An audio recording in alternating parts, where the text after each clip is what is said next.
আসসালামু আলাইকুম রহমতুল্লাহ বরকাতু। আপনাদের সামনে বিবর্তন মিশনের পক্ষ থেকে দেশের চলমান যে অবস্থা তার উপর দুটো কথা বলা দরকার। আমি সংক্ষেপে দু চারটা কথা বলবো।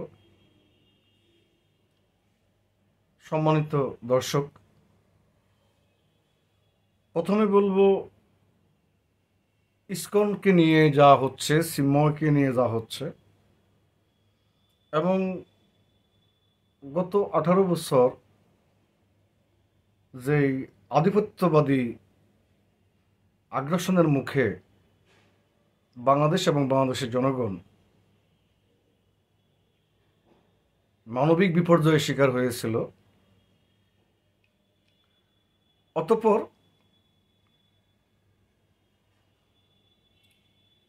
18 বছরের সুদীর্ঘ পথ পরিক্রমা পাড়ি দিয়ে জনাব তারেক রহমান বিএনপি যে চরম জুলুম নির্যাতন অত্যাচার ভোগ করেও আন্দোলন চালিয়ে আসার মধ্য দিয়ে অবশেষে আমরা জুলাইয়ে আমাদের সন্তানদেরকে নিয়ে একটা অভ্যুত্থান সফল করতে সক্ষম হই। এই অভ্যুত্থানটা সফল করতে আমরা সক্ষম হয়েছি, কিন্তু প্রসবগড়েই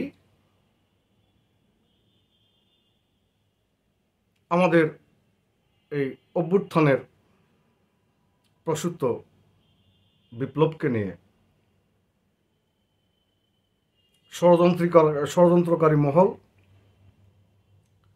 এবং বিভিন্ন রঙে বিভিন্ন চেহারায় পতিত গণহত্যাকারী স্বৈরাচারীর এবং আধিপত্যবাদের কৃতদাসদের বিভিন্ন প্রত্যক্ষ পরোক্ষ ইশারা ইঙ্গিতে ফ্যাসিজম বিরোধী আন্দোলনে আমরা যারা অংশগ্রহণ করেছি, আমরা সহ অপরাপর দল, প্রথমত আমাদের নিজেদের মধ্যেই এক ধরনের তীব্র লোভমোহ আকাঙ্ক্ষা তৈরি হয়ে গেল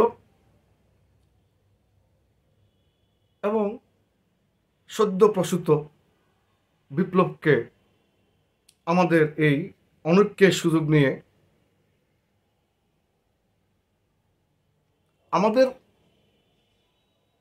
সঙ্গে তাল মিলিয়ে কথা বলে, মূলত আমাদের লোক নয় এরকম কিছু লোক এখানে ঢুকে গিয়ে সদ্য প্রসূত বিপ্লব অভ্যুত্থান নামক এই সন্তানকে গলা টিপে আতুড় করে হত্যা করার চেষ্টা, অনেকে বলে হত্যা করেছে, অনেকে বলে চেষ্টা হয়েছে, অনেকে বলে এখনো বেঁচে আছে, তবে হত্যা করার চেষ্টা করছে। দেশনায়ক তারেক রহমান বলেছেন যে কোনো অবস্থাতেই এই বিপ্লবকে হত্যা করতে দেয়া যাবে না, হাইজ্যাক করতে দেয়া যাবে না, এই বিপ্লবকে ব্যর্থ করতে দেয়া যাবে না। প্রসঙ্গত বলে রাখা দরকার, ছাত্রদের 8 দফা দাবি ছিল, 9 দফা দাবি ছিল, সরকার অধিকাংশ মেনে নিয়েছেন। আমাদের সন্তানরা, আমাদের সন্তানদের মধ্যে ছাত্র সমন্বয়ক নাম দিয়ে যারা সামনে তখন আমাদের সন্তানদের মিছিল মিটিং রক্তকে পুঁজি করে যারা ভিন্ন লক্ষ্য হাসিল করার কাজ করেছেন বা অন্য কেউ করে দেওয়ার সুযোগ করে দিয়েছেন, এই নিয়ে অল্প বিস্তর অভিযোগ ইতিমধ্যে উঠছে। তার কারণটা হচ্ছে এই দেশ যারা স্বাধীন করেছেন, যেমন শহীদ প্রেসিডেন্ট জিয়াউর রহমান বীরুত্তম, তিনি স্বাধীন বাংলাদেশের ঘোষণা দিয়ে যুদ্ধ করে দেশ স্বাধীন করেছেন এবং সেই 52 থেকে শুরু হয়েছে যেটা, এবং পরবর্তীতে 62 থেকে সরাসরি বাংলাদেশ স্বাধীনতার যে আন্দোলন, স্বাধীন বাংলা নিউক্লিয়াস এবং মৌলানা ভাসানী সাহেব, সিরাজ আলম খান, আসম আব্দুর রব, শাহজাহান সিরাজ, আব্দুল কুদ্দুস মাখন, নুর আলম সিদ্দিকী, শরীফ নুরুল আম্বিয়া, মির্জা সুলতান রাজা, আপাম মাউল হক, এইভাবে প্রমুখ যারা সংগঠক ছিলেন, এবং শহীদ প্রেসিডেন্ট জিয়াউর রহমান নিজেও স্বাধীনতার একজন সংগঠক ছিলেন। এই কথা আমাকে সিরাজ আলম খান অত্যন্ত দৃঢ়চিত্তে বলেছেন। তবে উনি বলেছেন যে কিভাবে সহযোগিতা করেছেন, সাহস জুগিয়েছেন, এবং শহীদ প্রেসিডেন্ট জিয়াউর রহমান সাহস না জোগালে, উৎসাহ না দিলে স্বাধীনতার যে আন্দোলনকে ওনারা কেন্দ্র থেকে তৃণমূল পর্যায় পর্যন্ত বিস্তৃতি করতে পেরেছিলেন, সেটা পারতেন না। কারণ শেখ মুজিব কোনো অবস্থাতেই বাংলাদেশ স্বাধীন হোক এটা চাননি। তিনি চেয়েছেন অবিভক্ত পাকিস্তানের প্রধানমন্ত্রী, এবং এটারই লোভেই তিনি শেষ পর্যন্ত কাজ করেছেন। যাই হোক, আমার বক্তব্য আজকে এদিকে নয়, শেখ মুজিবকে নিয়ে আরেকদিন বক্তব্য দিব।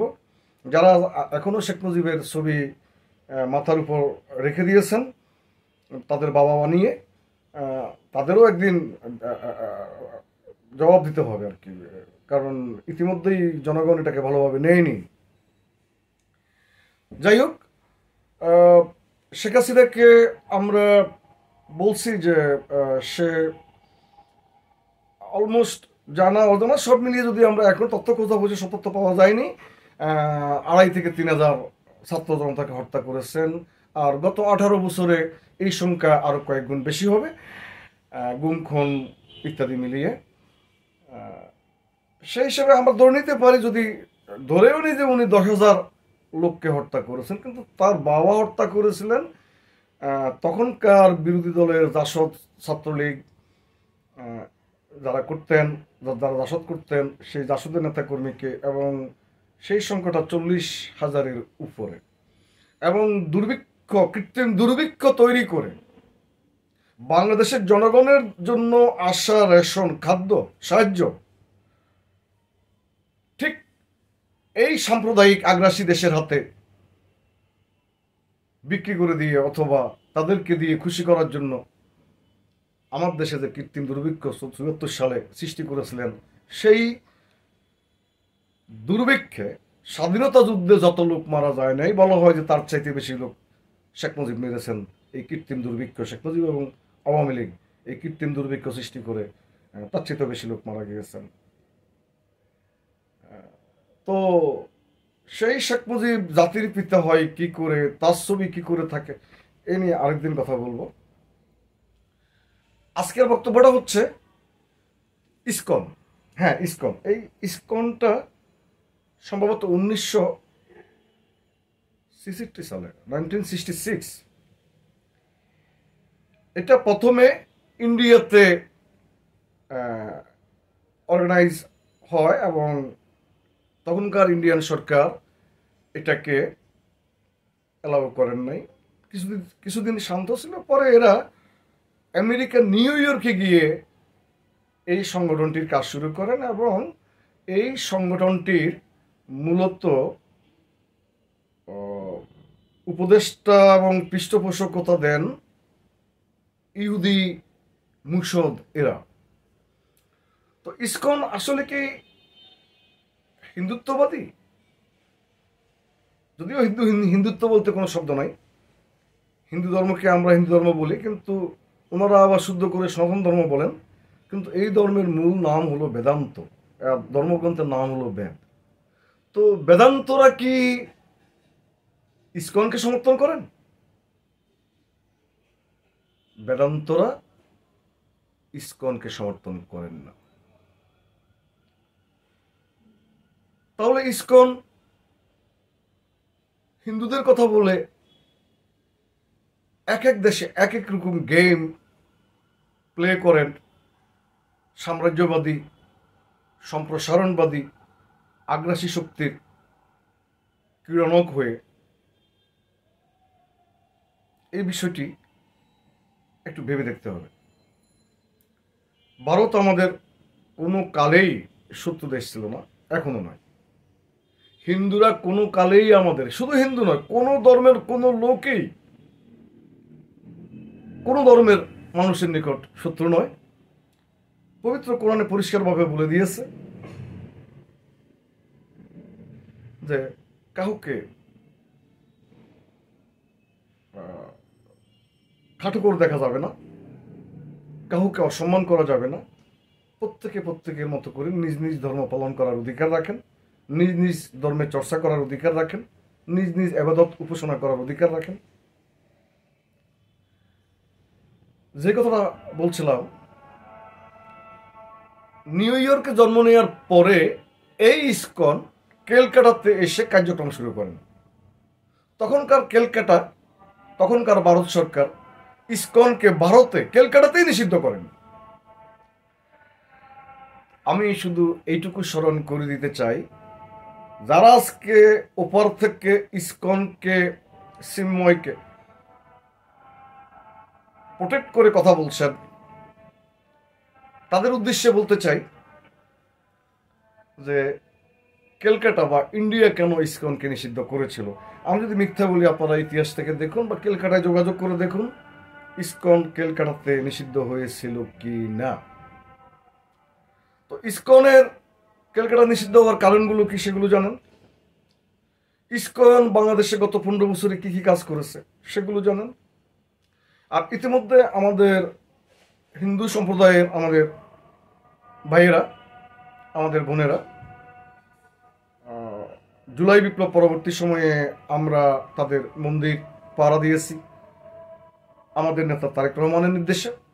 জনাব তারেক রহমান আমাদেরকে নির্দেশ দিয়েছেন, আমরা তাদের ব্যবসা প্রতিষ্ঠান, মন্দির এবং অন্যান্য ধর্মের গির্জা, প্যাগোডা কোনো কিছুই কোনো সমস্যার মুখে পড়ে নাই। ইভেন কি আমাদের মাদ্রাসার কোমলমতি ছাত্ররা, আমাদের প্রাইমারি, হাই স্কুল, প্রাইভেট, বেসরকারি, সরকারি স্কুল, কলেজ, বিশ্ববিদ্যালয়ের ছাত্রছাত্রীরা, আমরা নিজেরা, অভিভাবকেরা, আমরা একসাথে পাহারা দিয়েছি, খোঁজখবর রেখেছি তাদের নিরাপত্তার কোনো সমস্যা হয় কিনা। হ্যাঁ, দুই একটা ঘটনা ঘটেছে, যেমন সমস্ত আওয়ামী লীগ পালিয়ে গিয়েছে। তো আওয়ামী লীগের মধ্যে তো যে হিন্দুদের মধ্যে যে কয়জন আওয়ামী লীগ করতেন তারাও তো পালিয়েছেন। তারা হিন্দু হিসেবে পালান নাই, আওয়ামী লীগ হিসেবে পালিয়েছে। দুই একজন, ধরেন 10 জন আওয়ামী লীগরা যদি আক্রান্ত হয়ে থাকে, স্বৈরাচার, গণহত্যাকারী, খুনি, চোর, পাচারকারী, লুটেরা, 10 জন যদি আক্রান্তের শিকার হয়, গণরোষের শিকার হয়, সেখানে একজন হিন্দু আওয়ামী লীগার ছিলেন, তিনি হিন্দু হিসেবে নয়, আওয়ামী লীগের হিসেবে, গণহত্যাকারী সহযোগী হিসেবে আক্রান্ত হয়েছেন। এক কথায় বলতে পারেন নাগরিক হিসেবে। তো আমরা কখনো হিন্দু, এবং আপনারা বাংলাদেশের ইতিহাস দেখবেন হিন্দুরা দেশে ক্ষতিগ্রস্ত হয়েছে, এই কথা অস্বীকার করা যাবে না। তবে আপনারা পরিসংখ্যান নেবেন হিন্দুরা কোন সরকারের আমলে, কাদের আমলে সর্বোচ্চ ক্ষতিগ্রস্ত হয়েছেন। গোবিন্দ প্রামাণিক নামে আমাদের একজন আইনজীবী, সে অখণ্ড ভারতের পক্ষে কাজ করেন এবং তার সম্পর্কে অনেক কথাবার্তা শুনতে পাই, কিন্তু মাঝে মধ্যে সে বলেন, আমাকে ব্যক্তিগতভাবে বলেছিলেন যে বাংলাদেশের হিন্দুদের উপরে 90% অন্যায়, অবিচার, তাদের সম্পত্তি জোরপূর্বক জবরদখল করেছেন আওয়ামী লীগের লোকেরা, অর্থাৎ ভারতীয় সম্প্রসারণবাদী আগ্রাসী শক্তির কৃতদাসী। আজকে যেই কৃতদাসীকে তারা অত্যন্ত আদর যত্ন দিয়ে আপ্যায়ন করে রেখেছেন, একটা খুনিকে, গণহত্যাকারীকে, আর সেখানে বসে সে বাংলাদেশের অভ্যন্তরে বিভিন্ন সমস্যা তৈরি করে আমাদের সদ্য প্রসূত, জন্ম নেয়া সন্তান বিপ্লব অভ্যুত্থান নামক এই সন্তানকে হত্যা করার চেষ্টা করছেন। চিন্ময় সম্পর্কে একটু বলি। চিন্ময় আমার নামের পরে প্রভুও আছে। আমি জানি না হিন্দু, আমার অনেক হিন্দু বন্ধু বান্ধব খুব লজ্জাবোধ করে যে তার নামের পরে প্রভু হয় কি করে, মানে এ নিয়ে কথা আছে। এবং তার সম্পর্কে ইতিমধ্যে পত্রপত্রিকায়, সামাজিক মিডিয়া এবং টিভি মিডিয়াতেও আসছে। তার যৌন কেলেঙ্কারি, নারী যৌন কেলেঙ্কারি, বলৎকার, লজ্জা করে এগুলো, মানে অনেক বাজে বাজে কথাবার্তা আসছে, তার সমকামিতা ইত্যাদি। এবং এসব নিয়ে ইসকন থেকে আজ থেকে 4 মাস আগে নাকি বহিষ্কারও করেছিল। এই মর্মে ইসকন সাংবাদিক সম্মেলনও করেছিল। তো এই চিন্ময়কে নিয়ে প্রতিবেশী দেশ ভারত কি কারণে, কেন এত অপপ্রচার, তাকে বেল দিতে হবে, তাকে ধরা হলো কেন, তার উপরে অপরাধ হলো, মানে বাংলাদেশ অপরাধ করে ফেলছে তাকে ধরে। যেই লোকটা ইসকনের একজন নেতা এবং ইসকন কর্তৃক নৈতিক শৃঙ্খলনের কারণে, অনৈতিকতার কারণে, অনৈতিক কর্মকাণ্ডের কারণে যে লোকটা বহিষ্কার হয়, তার মানে সে অপরাধী। সে হিন্দুদের বিরুদ্ধে অপরাধ করেছে। ইসকন যদি তাকে বহিষ্কার করে থাকে, ইসকনের সাংগঠনিক অথবা আদর্শিক নীতিমালার সাথে যেটা যায় না, সে জাতীয় সাংঘর্ষিক কাজ করেছে বলেই ইসকন থেকে সে বহিষ্কৃত হয়েছে। তার মানে সে অপরাধী। সে বাংলাদেশের পতাকাকে নিচে নামিয়ে তার উপরে ইসকনের RSS এর পতাকা যখন তুলে দেয়, তখন সে দেশদ্রোহী। না, স্বাধীন সার্বভৌমত্ব দেশে এটা হতে দেওয়া যায় না। তো আইনগতভাবে স্পেসিফিক আইন অনুযায়ী তাকে গ্রেপ্তার করা হয়েছে। অতঃপর তার ফলোয়ার কারা, তার মতোই যারা একটা, যার বিরুদ্ধে আপনার বিভিন্ন অভিযোগ আছে, বলৎকারের অভিযোগ আছে, সমকামিতা বা আপনার ওই যে যৌনাচার, মানে নীতি বহির্ভূত অবৈধ যৌনাচার বিভিন্ন মহিলা ইতিমধ্যে কয়েকটা টিভি দেখিয়েছে, সামাজিক মিডিয়াতে দেখানো হয়েছে। খুব দুর্ভাগ্যজনক যে এত নিম্ন শ্রেণীর, নিম্নমানের একটা লোক, তারও ফলোয়ার। তো ওই ফলোয়ারগুলো কারা? তার মতোই নিশ্চয়ই। এবং তারাই আমাদের একজন আইনজীবীকে হত্যা করেছেন। আমরা তীব্র নিন্দা জানাই। ভারতের যে সমস্ত সংবাদ মাধ্যম, ভারতীয় জনগণ যাদেরকে গদি মিডিয়া বলে বা মোদি মিডিয়া বলে, তো বাংলাদেশেও গত 15 বছর, আমি ফ্যাসিস্ট বলবো না, হাসিনা, অতএব এটা হ্যাসিস্ট। এই হাসিনাটিস্ট যে ফ্যাসিস্ট ছিলেন, তার সময়ও আমাদের এখানে গদি মিডিয়াগুলো একই কাজ করেছেন। তো এবং আমাদের স্বাধীনতাকে, আমাদের সার্বভৌমত্বকে, আমাদের গণতন্ত্রকে ধ্বংস করে দিয়েছেন। একইভাবে আজকে ভারতীয় যে সমস্ত গদি মিডিয়া বা মোদি মিডিয়া বাংলাদেশের বিরুদ্ধে অপপ্রচার চালাচ্ছেন, প্রকারান্তর তারা ভারতের ক্ষতি করছেন।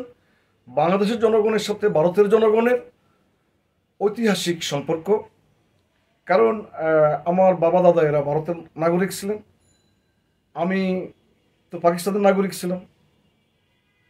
আবার আমার বাবা দাদা আমি একসাথে পাকিস্তানের নাগরিক, আবার আমরা বাংলাদেশের নাগরিক।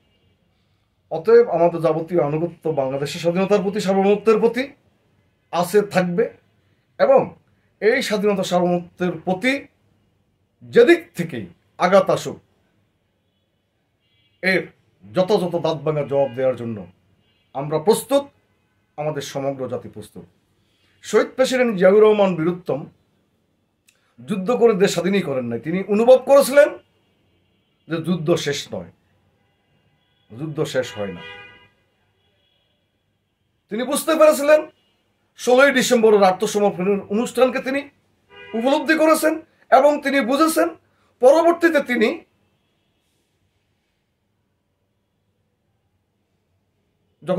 জনগণ তাকে যখন রাষ্ট্রের খাদেমের দায়িত্ব দিয়ে, রাষ্ট্রের সেবকের দায়িত্ব দিয়ে, রাষ্ট্র পরিচালনা করার দায়িত্ব দিয়ে তিনি বিএনসিসি নামক একটা সংগঠন তৈরি করলেন, একেবারে হাই স্কুল থেকে বিশ্ববিদ্যালয় পর্যন্ত। সেটা পরবর্তী সময়ে অকার্যকর করে দেয় এই ইসকন আরএসএস রয়ের বুদ্ধিতে তাদেরই কৃতদাসী গণহত্যাকারিণী হাসিনার সরকার। তো আজকে শহীদ প্রেসিডেন্ট জিয়াউর রহমানের সেই উদ্যোগের কথা শ্রদ্ধার সাথে স্মরণ করছি। মহান আল্লাহ পাক রব্বুল আলামিন ওনাকে ওনার আত্মার মাগফিরাত কামনা করছি, ওনাকে বেহেশতের সর্বোচ্চ মোকাম দান করুন। ম্যাডাম খালেদা জিয়ার সুস্থতা কামনা করছি। আমাদের বর্তমান ভারপ্রাপ্ত চেয়ারম্যান জনাব তারেক রহমানের নেক হায়াতে তাইয়েবা দান করুক, সুস্থতার সাথে দেশের জন্য কাজ করার তৌফিক এনায়েত করুক। যে কথা বলতে চাই সেটা হচ্ছে যে এখন আমাদের প্রস্তাব শহীদ প্রেসিডেন্ট জিয়াউর রহমানের সেই ফিলোসফি বিএনসিসি, এই বিএনসিসিকে প্রাইমারি থেকে বিশ্ববিদ্যালয়, সরকারি বেসরকারি সকল শিক্ষা প্রতিষ্ঠান এবং কি সকল কওমি এবং আলিয়া মাদ্রাসাতে আগামী 24 ঘন্টার প্রজ্ঞাপনের ভিত্তিতে বিএনসিসিকে জোরালো সামরিক প্রশিক্ষণের আওতায় আনা হোক সকল ছাত্রছাত্রীকে। এটা জনগণের দাবি। বিবর্তন বাংলাদেশের মাধ্যমে এবং বিবর্তন বাংলাদেশের প্রচার মিডিয়া বিবর্তন মিশনের মাধ্যমে জনগণের এই দাবিটি সংশ্লিষ্ট সরকার এবং কর্তৃপক্ষের নিকট আবেদন করছি। দ্বিতীয় আবেদনটি হচ্ছে আমাদের যে জাতীয় নিরাপত্তা ঝুঁকি, রাষ্ট্রীয় নিরাপত্তা ঝুঁকি, স্বাধীনতার নিরাপত্তা ঝুঁকি, সার্বভৌমত্বের নিরাপত্তা ঝুঁকি, এই ঝুঁকি থেকে মুক্ত হওয়ার জন্য আমাদের 18 কোটি মানুষকে 18 কোটি আর্মিতে রূপান্তরিত করতে হবে।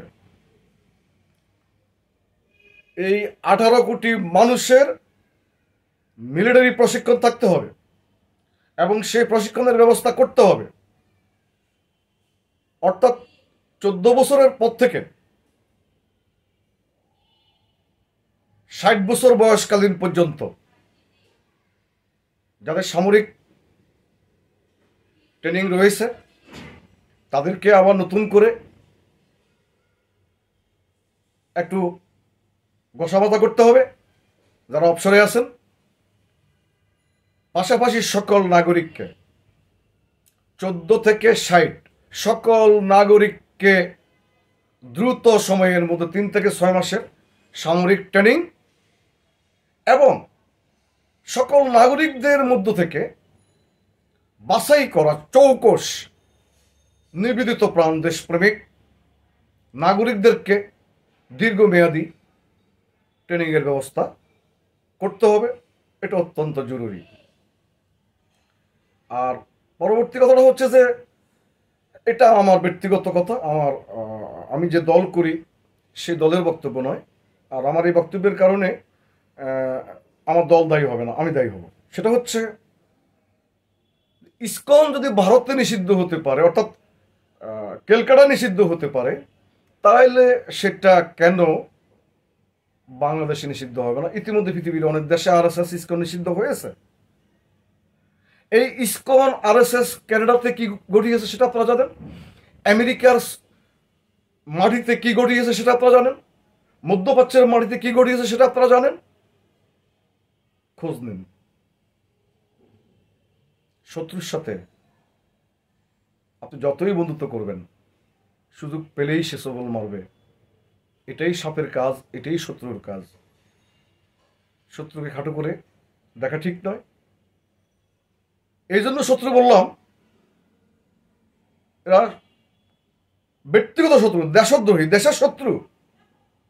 আমাদের এখানে কোন হিন্দু সম্প্রদায়ের উপরে ন্যূনতম বৃহত্তম কিচ্ছু হয় না, এটা সিমটিও কেউ দেয় নাই, এটা গালিও কেউ দেয়নি। অথচ বানোয়াট নাটক তৈরি করা, বানোয়াট মিছিল মিটিং সমাবেশ করা, উদ্দেশ্য প্রণোদিতভাবে আগ্রাসী শক্তি, পদলেহী এই শক্তি আমাদের আভ্যন্তরীণ রাজনীতিকে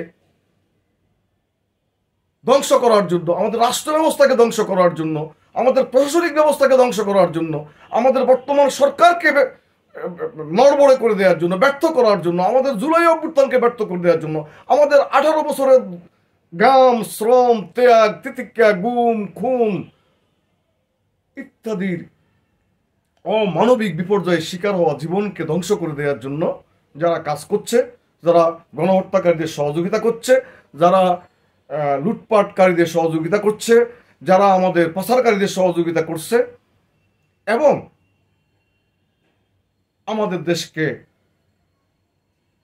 আমাদের আরেকটা দেশের সঙ্গে বৈরীভাব তৈরি করে যুদ্ধোন্মুখ একটা জন আতঙ্ক তৈরি করছে, তারা দেশের শত্রু।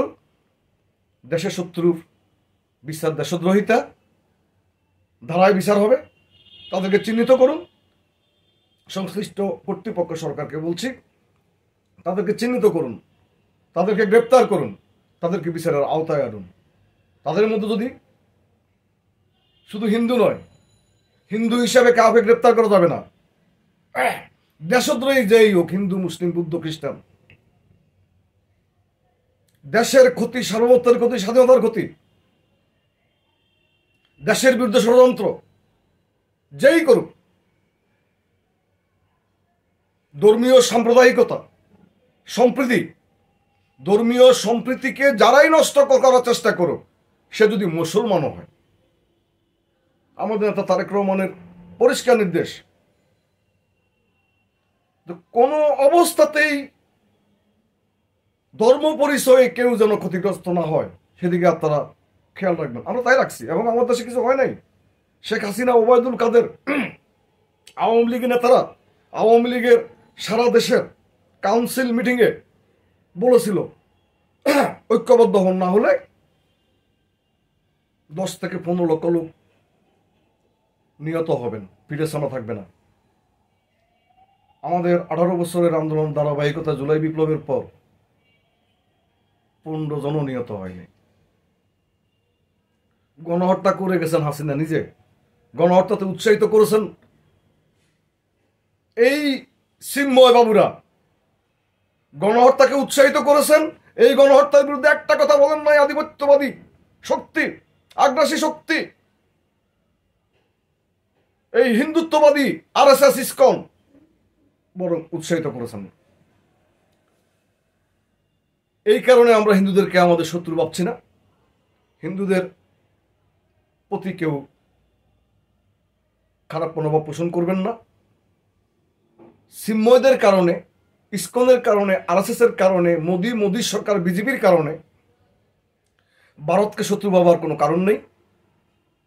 ভারতের জনগণকে, হিন্দুকে শত্রু ভাবার কোনো কারণ নেই। আমাদের দেশে আমাদের হিন্দু ভাই বোনদেরকে শত্রু ভাবার কোনো কারণ নেই। তারা হিন্দু কার্ড খেলে একটা টোপ আমাদেরকে দিচ্ছে, আমরা যেন সেই টোপটা গেলি, আর আমাদের এখানে একটা সাম্প্রদায়িক সম্প্রীতি নষ্ট হোক, সাম্প্রদায়িক দাঙ্গা হোক, যেটা অতীতেও এই ভারতীয় এই আরএসএস করিয়েছে এবং লক্ষ লক্ষ মুসলিমকে নিধন করেছে। এই মোদি নিজেও, তাকে গুজরাটের কসাই বলা হয়। কেন বলা হয়? 3-4 হাজার মুসলমানকে হত্যা করেছে, পরিকল্পিতভাবে ট্রেনে আগুন দিয়ে তার জন্য মুসলমানদেরকে দায়ী করে কচুকাটা করেছে। অযোধ্যা বাবরি মসজিদকে ফেলে দিয়ে সেখানে রাম মন্দির করার নাম দিয়ে তার প্রতিবাদে কিছু মুসলিম তাদেরকে কচুকাটা করেছে। আমাদের এই দেশের মুসলমানরা ধৈর্য ধরেছিল, আমরা আমাদের দেশের সাম্প্রদায়িক সম্প্রীতি নষ্ট হতে দিইনি। আমাদের নেতা নেত্রী আমাদেরকে সেটা শেখান নাই। আমাদের শিক্ষক, আমাদের অভিভাবক আমাদেরকে সাম্প্রদায়িক সম্প্রীতি শিখিয়েছেন, একসাথে বসবাস করতে শিখিয়েছেন, পরস্পরের প্রতি সম্মান এবং শ্রদ্ধাবোধ সহ বসবাস উপযোগী পরিবেশ নিশ্চিত করার যে মানবিক মূল্যবোধ, আমরা এই শিক্ষায় শিক্ষিত। কাজেই আমরা কোনোরকম বিজেপি আরএসএস ইসকনের ফাঁদা জালে পা দেব না। হ্যাঁ, সরকারের অনেক করণীয় আছে। সরকার ইচ্ছা করলে এগুলো দমন করতে পারেন, খুব একটা বেশি সময় লাগবে না। নিষিদ্ধ করতে পারেন, তাতে যে খুব ক্ষতি হবে তা নয়, কারণ তারা যদি হিন্দুদের সাথে এই কাজ করে তাহলে হিন্দুদের দেশ ভারতে, ক্যালকাটাতে সেটা নিষিদ্ধ হলো কেন? অতএব এটাকে আপনারা গবেষণা করতে পারেন এবং সেই কারণটা দেখিয়ে এখানে নিষিদ্ধ করা যেতে পারে। এটা আমার ব্যক্তিগত অভিমত, আমার দলীয় অভিমত নয়। আমার দলীয় অভিমত অনেক বিশাল এবং ব্যাপক, কারণ সমগ্র মানব সভ্যতাকে নিয়ে এটা রাজনৈতিক দল চিন্তা করে, একটা জাতীয় নেতা সমগ্র মানুষের কথা চিন্তা করে, সবাইকে ধারণ করে। আমার তারেক রহমান সবাইকে ধারণ করেন, সবাইকে লালন করেন, সবাইকে উনি শ্রদ্ধা করেন, ভালোবাসেন। অতএব আমাদের নেতৃস্থানীয় জাতীয় নেতৃবৃন্দের বক্তব্য এ ব্যাপারে কী হবে সেটা আমি জানি না, তবে ওনারা মানবিক এবং ওনারা সাম্প্রদায়িক সম্প্রীতি রক্ষার জন্য মরিয়া এবং সেভাবে আমাদেরকে নির্দেশ দিয়েছেন। আমরা সেই নির্দেশ পালন করব। আর একটা কথা বলে আমি শেষ করব, সেটা হচ্ছে যে ইতিমধ্যে ভারতের উগ্রবাদী কিছু হিন্দু লোকজন তারা আমাদের সম্পর্কে যথেষ্ট বিষ বাষ্প ছড়াচ্ছে। আমাদের এখানকার কয়েকটা মিডিয়া গত 18 বছরে এই কাজগুলো করেছে, এখনো ডাইরেক্টলি ইনডাইরেক্টলি করার চেষ্টা করতেছে। তাদের বিরুদ্ধে বিভিন্ন মাধ্যম থেকে প্রতিবাদও হচ্ছে। এই বিষয়টি সরকারকে মাথায় নিতে বলবো এবং এদেরকে আইনের আওতায় আমার বিষয়ে সরকারকে বিবেচনায় নিতে বলবো। আর ডক্টর প্রফেসর মোহাম্মদ ইউনূস বাংলাদেশের অহংকার, সমগ্র বিশ্বের সম্মানিত সমাদৃত আধুনিক বিশ্বের সক্রেটিস হিসেবে খ্যাত। ওনার প্রতি সারা বিশ্বের মানুষের সম্মান, আমাদের সম্মান, কিন্তু সেটা বর্তমানে মনে হয় বাংলাদেশের মানুষের কাছে কিছুটা নষ্ট হয়েছে এবং ধীরেই তলানির দিকে যাচ্ছে। এই কারণে যে ওনার আশেপাশে গণহত্যাকারীদের সহযোগী, প্রত্যক্ষ পরোক্ষভাবে আধিপত্যবাদের সিংহ দরজা যারা খুলে দিয়েছেন 2008 সালের নির্বাচনের মধ্য দিয়ে। 2008 সালে যে বৃহত্তম কারচুপির নির্বাচন হয়েছিল, সেই নির্বাচন কমিশনার এবং সেই নির্বাচনকালীন সরকার মইনিউ আহমেদ ফখরুদ্দিন সরকারের যে তত্ত্বাবধায়ক, তারা সুকৌশলে এই ভারতের আজ্ঞাবহ সরকারে আনার সহযোগী ছিলেন।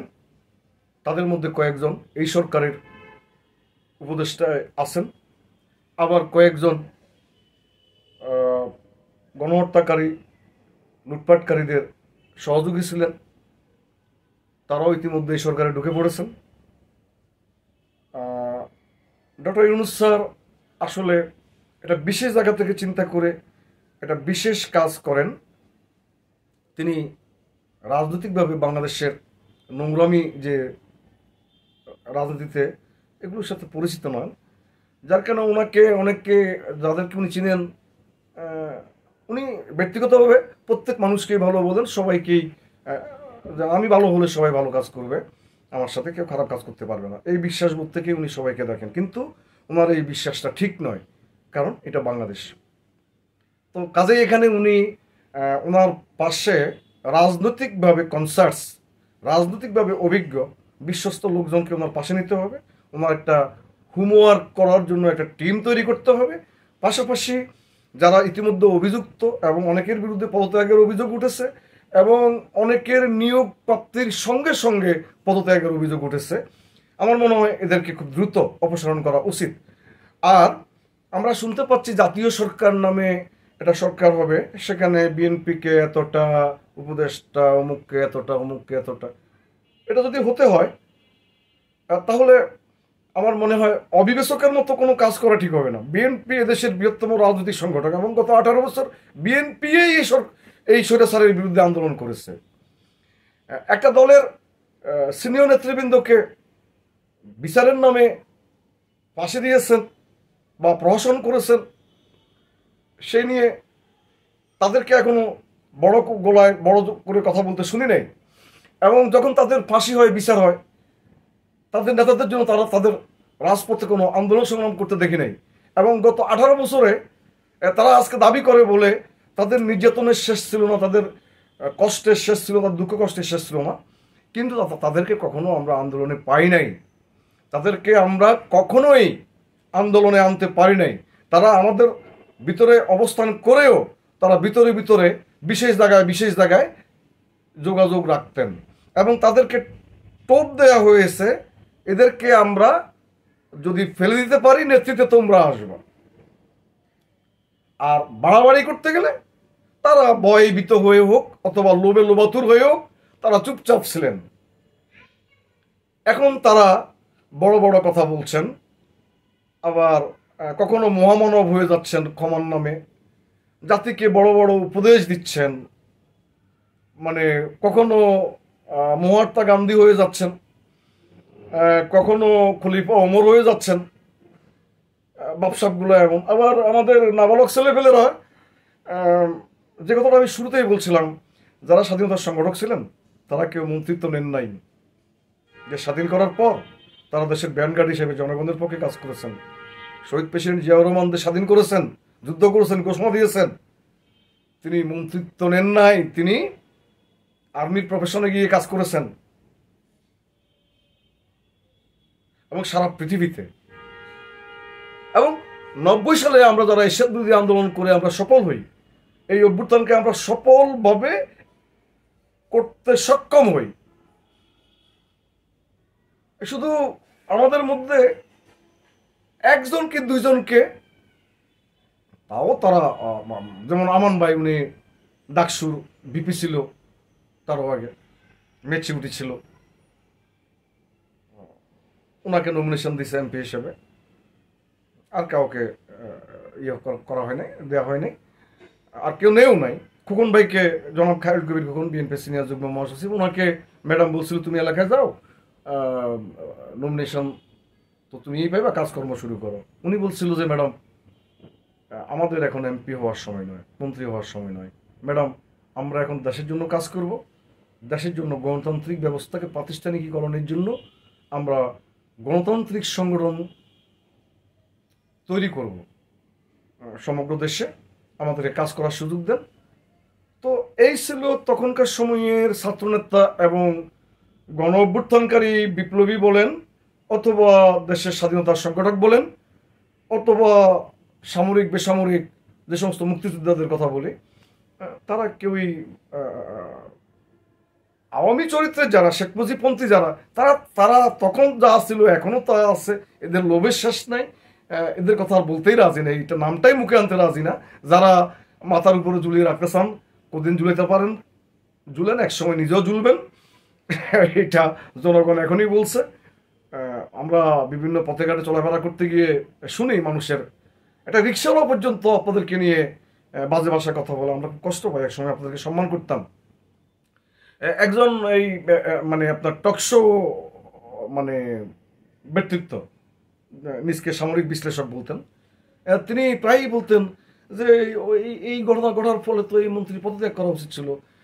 ভারতসহ পৃথিবীর বিভিন্ন দেশে এই কালচার আছে, কিন্তু কি মানে খুব বাজে ভাষায় বলতেন, এরা এখনো এই কালচারেই মানে শিখলো না, সভ্য হলো না।